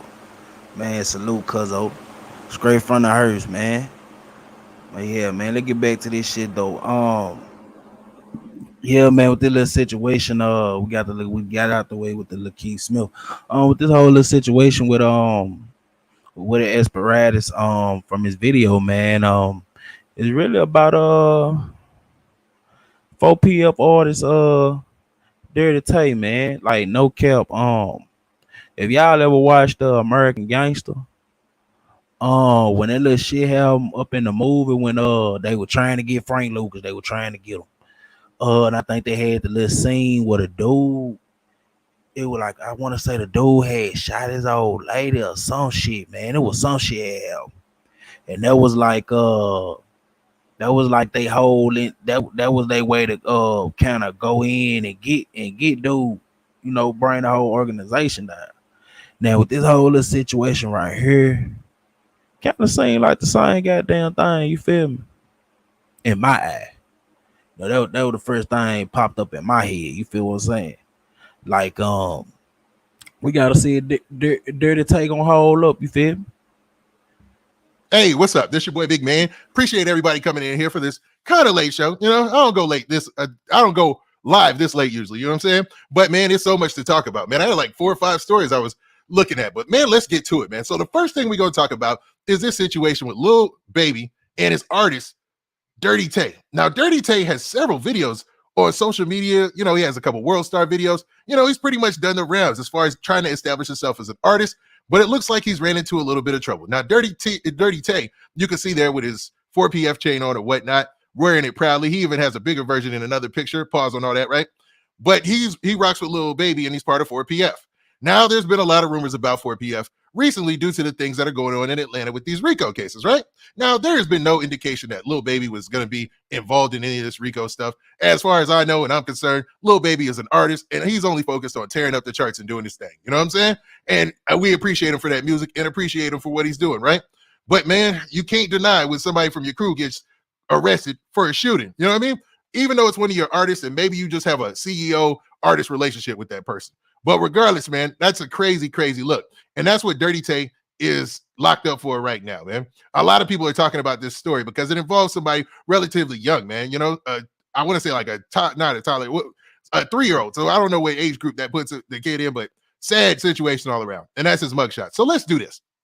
Let's actually take a look at this video from the local Fulton County police there. And I had to shorten it because I had some music in there and all that. But regardless, you're going to understand and see what happened when Dirty Tay got arrested. And let me go ahead and hopefully make that bigger for you guys. Right there. Pause. You know what I'm saying? And let's check this out.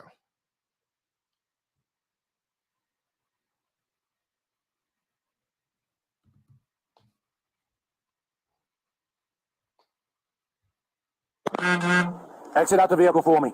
Now, hopefully y'all read that, right? It said, Katavius Wright is the person they pulling over for a felony traffic stop, and it was the fugitive or task force or whatever that was going to get him. So let's check. Just put the phone down for us, please, so you don't get yourself hurt. Come back towards us. Any weapons on you? Keep your hands away from your purse for me. Put them on top of your head. Now, I had to cut out that part of the video, but they also had something that came on the screen that said this female suspect had a weapon that they believe belongs to Dirty Tay. So they stopped her right, like they told her to come to them, and they actually took a weapon out of her purse. You know what I'm saying? Like you can see it on camera, but you know how YouTube gets, so I had to chill. You know what I'm saying? I had to cut it out, but that's what happened when he was reaching back when you saw that quick clip. Over here, check her down for me.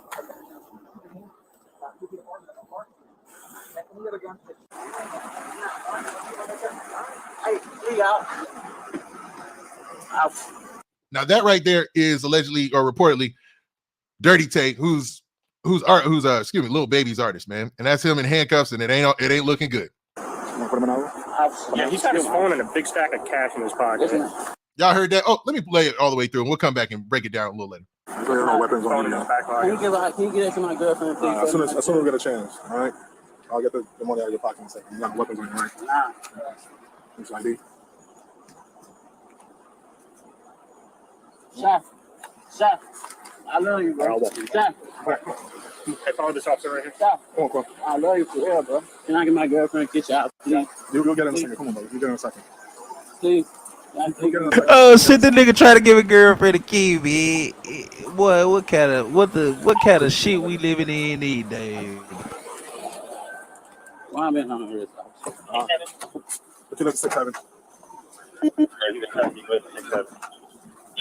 All right, man. So that's where the video ends. You know what I mean? They have a little thing at the end of it where they just talk about he was arrested by the Fulton County Police. But man, as you saw in the video, he made some interesting requests. He was like, yo, can I please kiss my girlfriend? You know what I'm saying? Which is wild. You know what I'm saying? Not too many people say that while they're handcuffed or whatnot, man. And hopefully you guys heard that loud and clear. You know what I'm saying? If you didn't, let me know, and I'll try to find a way to turn that up. But it looks like we good, man. So let's go through and let's analyze this arrest. You know what I'm saying? So it's looking, and I see a couple of you already in here saying that this might be the start of a RICO investigation for 4PF. Now, I'm not saying that, and I don't know if that's facts. I'm just saying for one of your artists to get locked up for a shooting is crazy, man. So let's actually get into the details of the shooting or the details of the report, because I don't know if he did it or not, right? Now, it's being reported. This is what's being reported, right? That the police arrested a man accused of opening fire on a car at a traffic light, wounding a 3-year-old in Atlanta. Police said that 24-year-old Kentavious Wright, a.k.a. Dirty Tay, a Lil Baby's artist, was charged with aggravated assault, attempted murder, cruelty to children, and gang-related charges.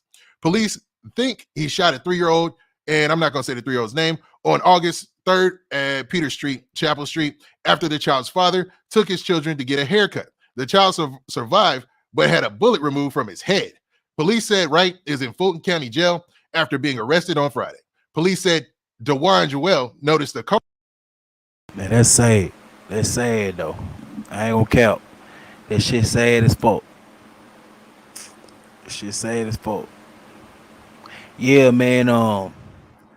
Yeah, he gonna have to roll. He gonna have to roll. Let be on about the whole shebang, man. Like, if he actually was the shooter that shot this child, though, he either gonna have to hold up, man. He gonna have to fold. Like, no cap. No cap. And the fact that he was trying to kiss his old lady, he gonna snitch. He gonna snitch. That nigga gonna snitch. Car driving erratically as they were leaving the barbershop. He told police a car drove beside him at a red light and began to shoot in the family's direction. The 3-year-old was hospitalized and is expected to recover. The family says the toddler's brother was uninjured. Javon Joel's grandfather, Regis Yates, said a bullet was removed from the child's head. His 3-year-old grandson was treated at Children's Care at Atlanta of Ingleton. Now, this is wild, man. Now, when you out here wilding to the point where you have no discretion who's in the car, you know, you got kids and stuff involved. And I am not saying that Dirty Tay did this. You know what I'm saying? Whoever did it, they're in the wrong. But that is wild, bro. You know what I'm saying? And it sounds like from this. I ain't gonna count, man. Ever since Thug baby mama got killed, though, she been hot as a firecracker. I think I was over there like the week after this shit happened, and it was 2 niggas. I want to say they had got arrested for a hit and run. Like they spent the block on some motherfuckers and shit, but they had got low. But they ended up getting caught though. You know, shit, some hours later and shit. But I know it's been hot as a firecracker ever since Thug baby mama got killed though. Story that the brother was taking a literal brother out, and that's how the shooting took place. You know what I'm saying? And I think, man, when you see Dirty Tay here, does it look like, I don't know, his energy look off, and it seemed like, man, he's like kind of almost doing this, telling this girl like, yo, man, let me at least get one more kiss or some type of thing like that, right? But man, let's do this. Let's do this. And y'all do me a favor, man. My bad. Yo, y'all hit that like button, man. Run them likes up, run them likes up, run them likes up. Let's go, man. We should be over 500 likes at this point, but we're gonna keep it popping, man. We're gonna continue. So let's play this video for you guys one last time. You know what I mean? The arrest, especially for those folks just getting in here, man. And there we go. Now y'all see that, right? It says on 8/19, investigators with Atlanta Fugitive Unit and Zone 1 arrested wanted suspect Kentavious Wright during a felony traffic stop.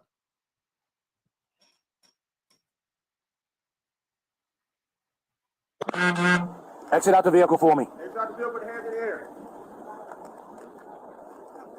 Just put the phone down for us, please, so you don't get yourself hurt. Come back towards us. Any weapons on you? Get your hands away from your purse for me. Put them on top of your head.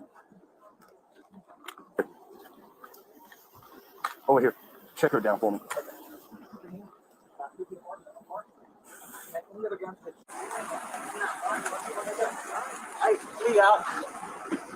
And my bad. After he said check her down or whatever, they retrieved a gun. You know, I had to take that part out, but they retrieved a weapon from her purse, and they said that weapon, they had like a little blurb there or whatever where it says that weapon they believe is connected to the suspect here. You know what I'm saying? Dirty Tay. Put him in over? Yeah, he's got his phone and a big stack of cash in his pocket. So there are no weapons on in you. his back pocket. Can you get that to my girlfriend, please? As soon as we get a chance, all right? I'll get the money out of your pocket in a second. You got the weapons on you, right? Nah. It's ID. Chef, I love you, bro. Chef. All right. Hey, follow this officer right here. Chef. Come on. Sha, I love you, girl. I love you, girl. Sha, I love you, girl. Hey, check this out though. Speaking of hot sauce, man, man, y'all check out the AN1 documentary on Netflix, man. Y'all check out the AN1 documentary on Netflix, man. You know what I'm saying? Salute the man. It brought back some good memories, man. That's all I can say though, man. One thing about it, two things for sure. They had to get the New York baller, but you know when they came down south and got hot sauce, man. You know he put it on drip up on AN1. You feel me? For real though. Check out the documentary though, man. It's pretty dope though. Pretty dope, man. We might do a reaction to this shit, man. You know what I'm saying though. But salute to everybody, man, that used to watch them AN1 mixtapes, man. They used to watch the AN1 TV series. They used to be up on ESPN and shit. If you had regular TV, you were poor, had regular TV, you know, your news stations, you know, after like 1 o'clock, you know, they had the replay of this shit or whatever. But salute to y'all, man. Love you for real, bro. Can I get my girlfriend a kiss out, please? You'll get in a second. Come on, bro. You'll get in a second. Please. Now that's interesting, man. Like who in that situation would be like, yo, can I give my girlfriend a kiss? Like either he was trying to communicate something with her, like, yo, man, did you get rid of the whatchamacallit? And I'm joking there. I don't know that for a fact, right? Or he's either trying to really get his last kiss from his girlfriend, man. But that's an interesting request, man, when you get locked up. You know what I mean? Get in a second, my brother. You get in a second.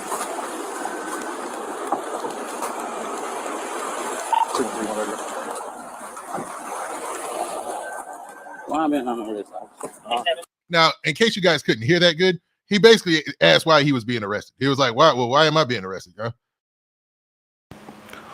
I'm being right off. Hey, Sha, I love you. Why I'm being arrested off. Your Honor, you know what I mean? Let it be known, or excuse me, Your Honor, officer is what he said, and he's just wondering why he's being arrested. But I mean, hopefully you don't know. You know what I'm saying? That'd be the best thing. Let's go. Look at the 600.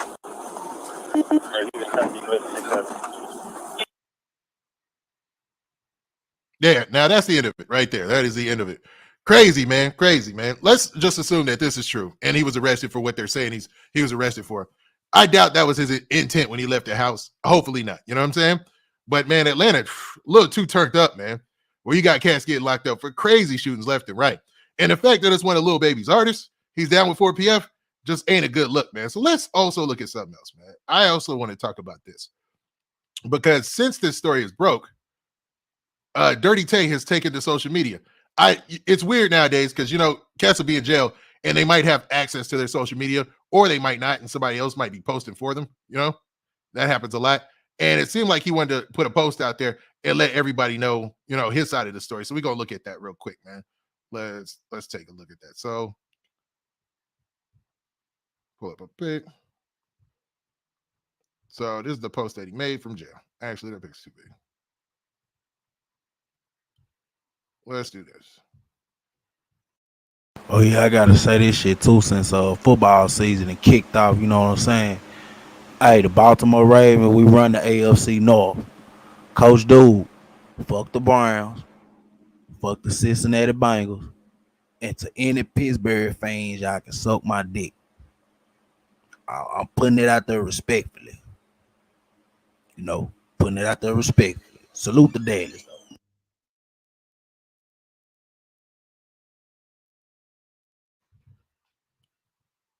All right, so there you go. There we go. All right, man. So this is the post that he made from jail today, like just some hours ago, right? Now in the post you see, it says, "I'm innocent. The news is not always right. Don't bash me because of allegations," with a hand over face emoji and a prayer emoji. You know what I mean? So basically, excuse me, Dirty Tay took to social media to proclaim his innocence, to say that he's innocent in this situation. You know what I mean? Now, hopefully he is innocent. Hopefully Lil Baby's artist didn't have anything to do with this, right? You know, because being connected to Lil Baby, being a 4PF member, you know, it has a lot of advantages in the rap game right now.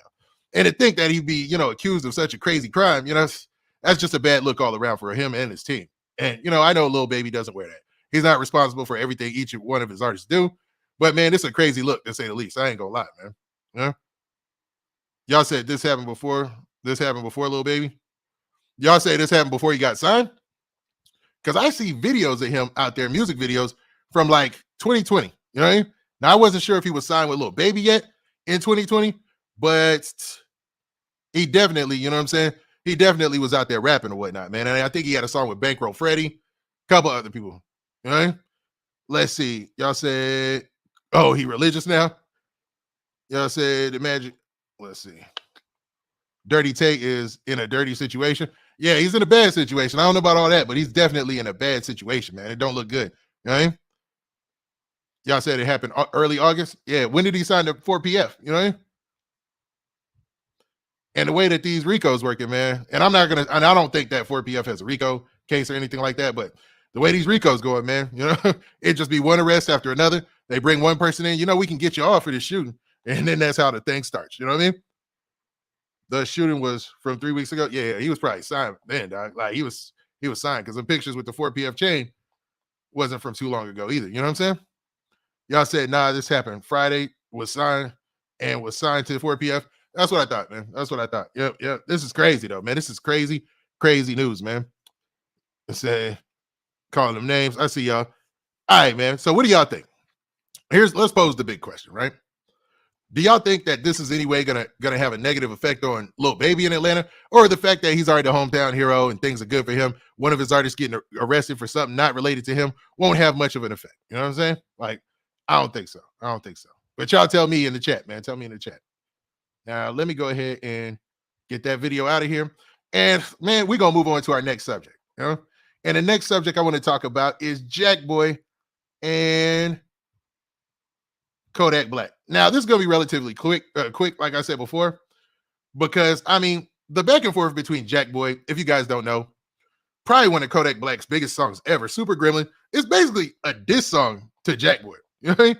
And I always thought, like, wouldn't it be weird to be Jack Boy and a diss song to you is like one of the biggest songs of the summer? Like, that had to be one of the biggest songs this summer. Easily. You know what I'm saying? Super Gremlin. Even Drake gave Kodak a shout out for how good the song was, right? Well, it looks like, man, their beef or their friendship or whatever you want to call it, sometimes I be feeling like, are they trolling us for the attention, or do they still really have issues? Or do these cats still just want to be friends? You know what I'm saying? Because Kodak Black and Jack Boy, they go back and forth on some interesting stuff. So let's talk about it. Now, Kodak Black seemingly responds to Jack Boy's latest diss track. Now, for those of you who don't know, Jack Boy dropped a song called Renegade, and it was to the beat Renegade off of Jay-Z's Blueprint album, where it was him featuring Eminem, and they killed that song. You know what I'm saying? The amazing classic beat. Well, Jack Boy did a response to Super Gremlin on the Renegade beat, and it was all right. It was all right. It was interesting. I seen it trending for a while. You know what I mean? It was making headway, and I'm guessing Kodak Black didn't like that. He wasn't feeling that because it was aimed at him. And man, let's actually, you can kind of see a part of it right here. We'll see. But anyways, let's get to this. So Kodak took to social media and allegedly made this post that's been reported by the blogs. And it says this: people be hurt when they can't be your friends no more. They start doing little and hating and lying on your name, try bringing you down with them because they really need you for real. So if you can't be their friend no more, all they motion gone and they lose hope. So he's saying, a lot of people are saying this is aimed at Jack Boy. And if it is, he's basically saying that, yo, Jack Boy ain't got no more emotion because he's not connected to him anymore, man. Now, I don't know if that's the case or not, but I know that this thing between him and Jack Boy is kind of weird because it doesn't seem as serious as some of the other beefs. You know what I mean? It just seems like these two are friends bickering online, friends arguing online with each other. You know what I mean? And Jack Boy dropping that Renegade song, he had to come back and drop something after Super Gremlin was dropped. Like this, there's no choice after that, right? He had to do something. Or am I tripping? You know what I'm saying? I'm still not sure about that. My bad. Siri want to talk to me. But let me see, man. I don't know. I think Jack Boy, personally, probably come back and say something. And what Kodak Black says here about Jack Boy needing him, yeah, being connected to Kodak Black is a way bigger look. Yeah, it puts you in a better picture, in a better situation, but it won't make you as an artist. Like that doesn't make most artists. You know what I'm saying? Like you've got to already shine on your own and do your own thing. And obviously, based on the response, it looks like Jack Boy got something that people can gravitate to, or at least like. You know what I'm saying? He's got a couple singles out on his own, and we'll see how their relationship goes in the future, man. But this is interesting, man. Y'all tell me in the comments, or in the chat, I should say, or in the comments if you watch this back later. Do y'all think that Kodak Black and Jack Boy really want to be friends again? And it's just a way of, I don't know, man. Like it seems like they want to be friends again real bad, but this is their way of going back and forth without having to admit it, or one breaking the ice and saying, man, can we be cool again or something like that? You feel me? And they both be talking all that stuff about where they from, about Haiti and stuff. It just, I don't know, man. It seems like two friends that are arguing and like two brothers, and it's best to get up out of it because Super Gremlin hit Renegade based on the beat that he used or whatever. I don't know how far it's gonna go, but it was a response, so a lot of people liked it, man. They like that, man. But do y'all like this? Do y'all like Kodak Black and Jack Boy beefing, or do y'all want them back homeboys, man? Because it seems like to me, at least I feel like this is like a cry for, yo, man, I want to be your friend again. They don't know how to say it. You know what I'm saying? Pause. Pause and all that, man. But that's me. I'm a glass half full kind of person, so you never know. You never know. Let's see, man. What are y'all saying in the chat? I want opinions, man. I really do. Then people listen, your volume going in and out. What? My volume going in and out? Uh-oh. Yeah. Yo. Y'all hear me loud and clearly? Tell me what's up. Yeah. We should be square. I'm talking about super duper square. You know what I mean? If not, let me know, man. But okay, man, let's move on. All right, so let's get to our final topic, man. Final topic we're going to talk about is this right here, man. We're going to talk about Young Thug. We're going to talk about this situation with YSL and a RICO case, man. How come every week go by, man, it seems like there's a brand new informant rumor? You know what I'm saying? Remember the original rumor? It was supposed to be an old school rapper who was helping out, and we was trying to figure out who it was. I wonder where that went. You know what I'm saying? Like, where did that go? Because that rumor was out there for a while. But, well, it seems like there's another rumor out there. There's a big YouTuber, man, by the name of 1090 Jake, right? This dude does sort of documentary style things. I move more to the broadcasting thing, but this guy, he makes these kind of documentaries that are relatively short. But he did one where he talked about a new person who's an alleged informant. And it had a lot of people talking on social media. You had some of the bigger blogs pick it up and discuss it. And it was about this guy right here. I want to bring his picture up, man. Now, I am in no way confirming or saying this guy is an informant. You know what I'm saying? Like, I am not painting that picture. I don't know that. I haven't read that in the paperwork myself. But we will take a look at the paperwork in a second here from the indictment, where this guy is listed a gazillion times. I'm joking, not a gazillion times, but a lot. Now, it's this guy right here. This is an earlier mugshot of him, and his name is SB. And his first name is Shannon, and his last name, let me get this right, man. His first name is, well, he's listed as two different last names. This is the weird part. that should have probably been a red flag to anybody who was cool with him. But how would you know that? Like on record, he's got Shannon Stillwell and Shannon Jackson in his name. Shannon Stillwell, aka Shannon Jackson, aka SB. Now, you know what I'm saying? Like hindsight 2020, somebody would think, okay, this dude SB got two last names. Like what's up with the other name? You know what I'm saying? Like, or he's got two different names out there. Like, what is up with that? Well, a rumor about what might be up is that SB is allegedly listed or is being talked about in that documentary and online as being another potential informant. You know what I mean? Like, I know the seriousness of paints the picture of somebody being an informant when you don't have paperwork and you don't have any proof and just bad journalistic integrity. You know what I'm saying? But, you know, in that documentary, there was a lot of proof shown or a lot of paperwork shown, allegedly, man. And it was an interesting watch. So, man, a lot of people were talking about the fact that this Shannon Stillwell and Shannon Jackson is in the indictment several times, and a lot of the times it's for murder, and he's got a lot of murders in the indictment, right? Now, let's also look at a more recent mugshot of this gentleman, man. There he goes. Almost doesn't even look like the same guy, right? Because of the dreads or whatever. Looks like a totally different person almost. But I think one mugshot is from like 2015, and the other mugshot is from like as recent as 2022, I believe. So yeah, it looks like a totally different person almost. But regardless, man. So this is what's floating around. Let's go ahead and see if we can pull up the indictment for you guys to look at. And we'll do this. Yeah. Oh, and while I get this done, man, y'all do me a favor, man. Y'all have been leaving that like button alone, man. Make sure you hit that like button. Let's run them likes up, man. All right? So that way we get a, and my bad if it's if there's a quick mishap or a blackness or whatnot. You know what I'm saying? There you go. All right. Sorry about that. It's a relatively large PDF file that we're looking at, man. And hopefully you guys can see that. Now, this is the guy, and you see the two last names there, right? Now, based on that video, they were saying that, yo, this dude had been working, you know, with the authorities for a long time, allegedly, right? And there's several times listed in the indictment where they mention his name, and he's had cases on his own where people were already complaining and talking about the potential for him working with the authorities. Now, like I said, I'm basing this off, and I'm not qualifying any of this. I'm just saying that's what was said in the documentary, right? Now, in the indictment, you can see all the charges or counts that he's listed under, right? Now, as far as those things are concerned, the biggest one or the biggest charges you can see are murder, man. So I think it's like count 50, 51 or something like that. I know we've gone through this before, but I want you guys to get a look. Now, his nickname on the street is also SB, right? And many times in that documentary, he's listed as SB or spoke about as SB. So let's look at the different counts. So in this one, you see from 2013, peep that, y'all. We're going back 9 years, bro. That's a long time. That's almost 10 years ago, bro. And this is where he was first, the first count in this, or the first count that he was listed under. It says defendant Shannon Stillwell, an associate of YSL, did commit the felony offense of possession of the grain with intent to distribute in violation of the Georgia law pursuant. Now, that's not a big deal. But the way that it was said, here we go. Now, this is where it gets tricky, because several times where he's listed with co-defendants and things like that, you can see that it was something where they had posed for a picture or something like that. So, I mean, if that was the case and Homeboy was hot, like that could implicate people, you know, because you also see that DeMonte Kendrick there.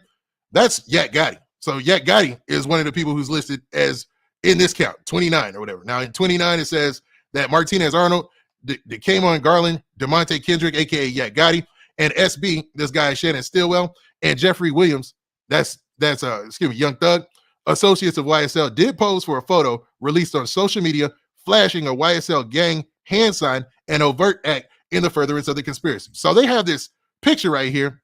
Hopefully you guys can see that. It's not in there well because these indictments, they come in black and white. But that post from Instagram, that right there, if somebody was in that picture and they were flashing a sign, so read between the lines here, that would be enough to get you indicted, dog. That's enough to get what? Because they say social for a photo released on social media flashing a YSL gang hand sign and overt act in furtherance of the conspiracy. So flashing that YSL sign is in furtherance of the conspiracy, in furtherance of the RICO Act, man. You know what I mean? Now, none of these people only have that listed as one of their accounts, but imagine if you was just kicking it with them, you know what I'm saying? Just There's something to think about later if you ever hanging out with the homies and you just throwing up something or whatever, man. Don't just be doing that to be doing that is what I'm saying. Let's go. All right. So this next 55 right here. And I'm thinking, did they skip something? No, we good. So it says defendant Shannon Stillwell, an associate of YSL, did commit the felony offense of possession of a firearm by a convicted felon in violation of Georgia law pursuant to whatever this act is right here, by possessing a firearm with a handgun after having been convicted of a felony indictment in the Superior Court of Fulton County for the offenses of participation in criminal street gang activity and burglary on the 27th of May, 2010. And that's why I wanted to get to this one. So him being convicted of burglary in 2010 is why he couldn't hold a firearm, is what they're saying, right? And they talk about the indictment right there in the Superior Court or whatnot. And they also talk about him having the green on him with intent to sell. So that happened as well as 2015. And several times in that documentary, they mentioned 2015, you know what I mean? So it goes to show, man, I don't think it's even possible to separate yourself from some of this stuff, but we'll continue. So once again, he's being mentioned in this with another guy, Miles Farley, Wooney Lee, and Quamarvius Nichols. Now it says Shannon Stillwell, aka SB, associate of YSL, did appear in a video released on social media with Stillwell, that's SB, wearing red and a YSL necklace stating, in quotes, "I just beat a murder rap, pay my lawyer $30 for that, me and my slimes above the law, and overt act in the furtherance of the conspiracy." Now let's take a pause break for the stupidity right here, dog. All right, dog. Do I need to read that again? Because it's red and this, man, let's go through that again. Now they say associates of YSL did appear in the video released on social media with Stillwell. That's SB, the person that they're talking about, right? Wearing red, they're all wearing red, and a YSL necklace stating, in quotes, "I just beat a murder rap, pay my lawyer $30 for that for me, and my slime's above the law." So basically bragging about beating a murder rap.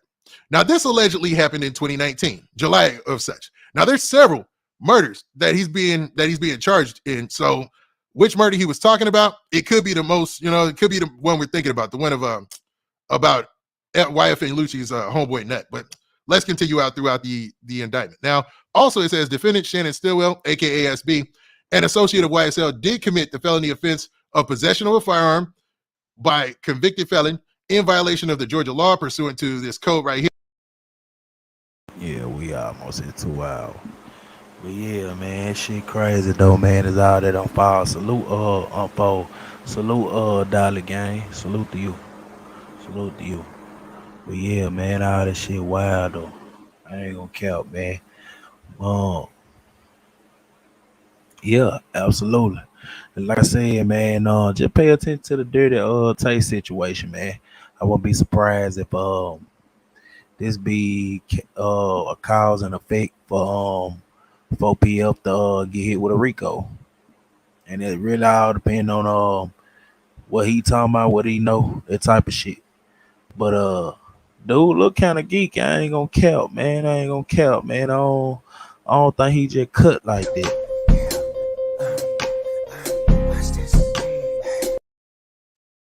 But salute to y'all, man. Everybody that came out, man. Salute to y'all though.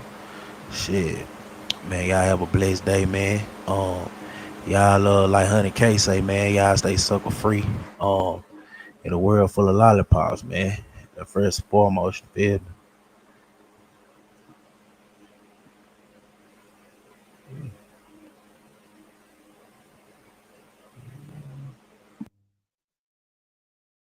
Let that shit ride, son. Yeah. Brush. Turn me up.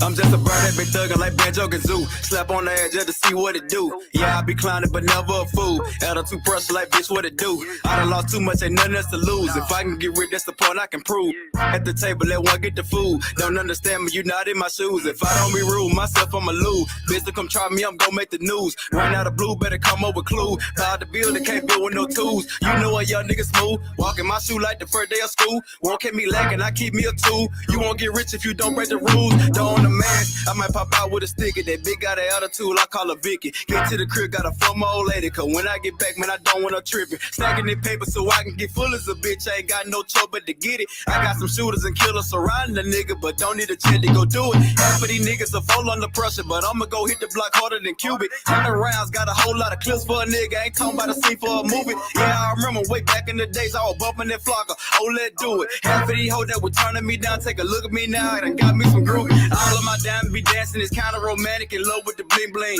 Took me some losses, I moved without causes, I promise went far for the same thing. Get to the bank when I make a deposit, I promise that be going ching ching.